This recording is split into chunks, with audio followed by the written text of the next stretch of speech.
Bonsoir Mathieu. Bonsoir Isabelle. Alors ce soir, vous revenez sur ce rapport selon lequel le recours systématique aux médecins intérimaires surpayés serait en train de ruiner l'hôpital public. Top Isabelle, ne dites pas n'importe quoi. Non, le recours aux médecins remplaçants ne ruine pas l'hôpital. Avec mes collègues du SMIREP, le syndicat des médecins intérimaires qui roulent en Porsche, nous tenons à être très clairs. Il n'y a de notre part ni abus tarifaire ni problème de compétence. Sur ces sujets, nous tenons à être parfaitement transparents ce soir.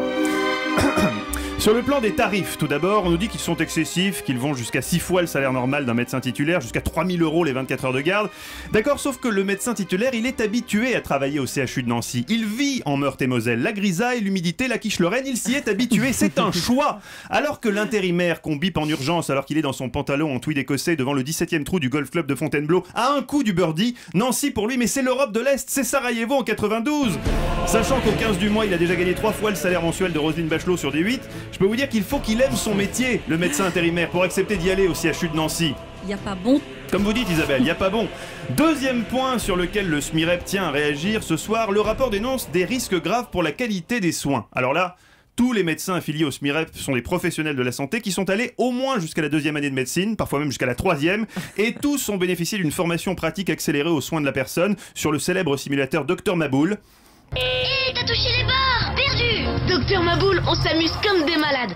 Et quiconque a déjà tenté d'extraire un foie sans toucher le bord et faire sonner le docteur Maboul sait à quel point c'est dur. Oui Isabelle, au lieu de nous stigmatiser, on devrait nous remercier pour notre dévouement. La dernière fois on m'a appelé pour un accouchement difficile.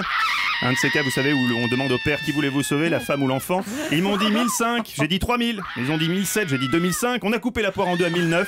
Un au-dessous, on aurait vraiment frisé le bénévolat. Du coup, à peine 4h30 plus tard, j'étais au chevet de la patiente. Moyennant un surcoût léger d'à peine 1660 € TTC, je me proposais de lui faire une césarienne. Et là, c'était oublié un peu vite le manque de moyens endémiques qui frappe l'hôpital public. En effet, Isabelle, il n'y avait plus ce soir-là que 2 scalpels pour tout le service d'obstétrique. L'un d'eux était utilisé par le médecin-chef dans le bloc numéro 1, l'autre par des internes qui bouffaient du saucisson aux noix en salle de garde. Résultat, j'ai dû improviser une césarienne artisanale à l'Opinel, une césaropinelle, comme on dit dans le petit milieu de l'obstétrique. Attention, ça passe, mais c'est ric-rac. Me disait la sage-femme, finalement c'est passé, il fallait le tenter. Tout médecin connaît le fameux dicton, dans l'urgence on fait avec ce qu'on a sous la main. Ah, Oscar Wilde. Non, le docteur de la joue lors d'une intervention d'urgence pour sauver la lèvre inférieure gauche d'Isabelle Adjani qui partait sévèrement en sucette. Oui, ça.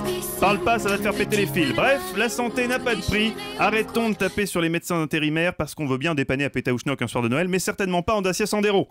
Faut quand même pas déconner. Faut quand même pas déconner. Merci Mathieu Noël. À la semaine prochaine.